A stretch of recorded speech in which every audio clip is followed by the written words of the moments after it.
Hi and welcome back to the series on working with SQL Source Control. In this class we're going to look specifically at how we can take the changes that we've added to our source control repository and share those with the rest of the team. Now up to this point it's been just me working with my own database and committing those changes into the central repository.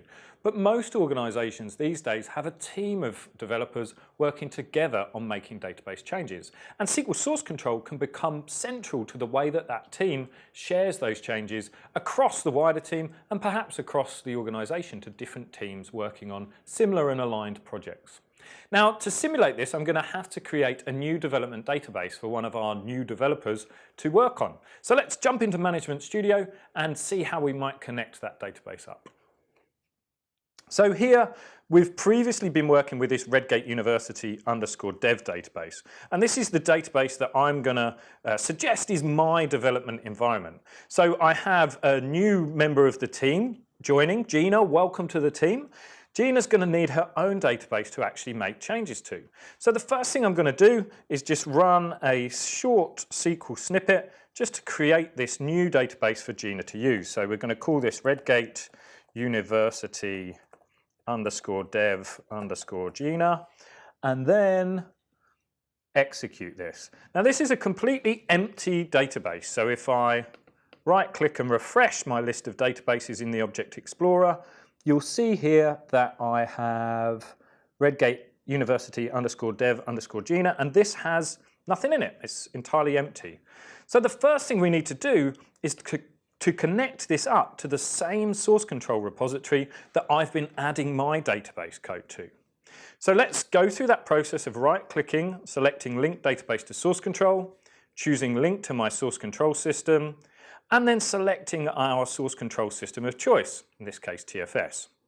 I'm then going to browse to my database folder within my Redgate University project, and then select this to add that connection in place.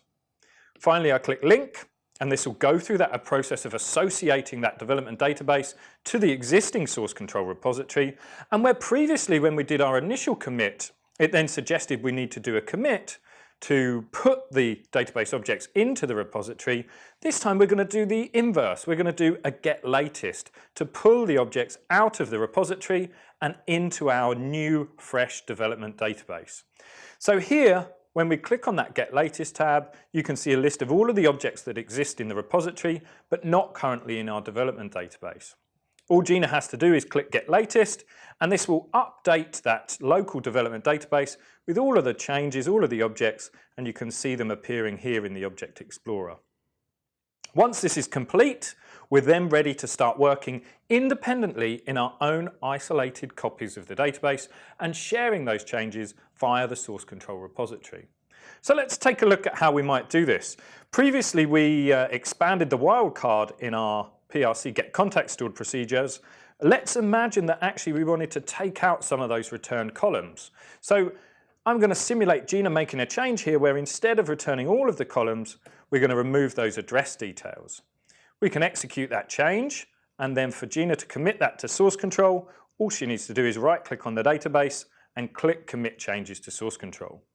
This will show us a list of the differences between the local development database and the source control repository.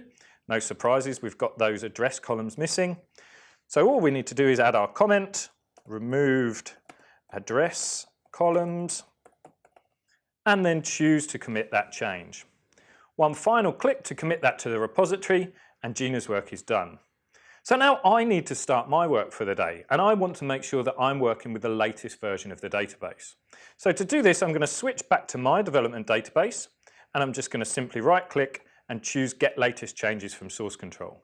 And this is going to show me a list of all of the changes that are present in the source control repository, but not in the local development database.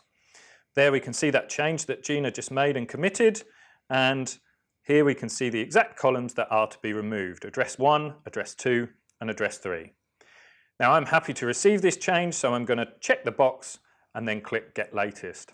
And this is going to update my development database with those changes from the source control repository. So now, if I want to carry on and make further changes, I'm working on the latest, greatest version of the database. And that's really how easy it is to share changes across a team using Redgate SQL Source Control. So join me in future videos where we'll be looking at how you can extend this to actually view the history of changes and look back at what people have done previously so that you can have an informed choice of what you need to work on next. Thanks very much.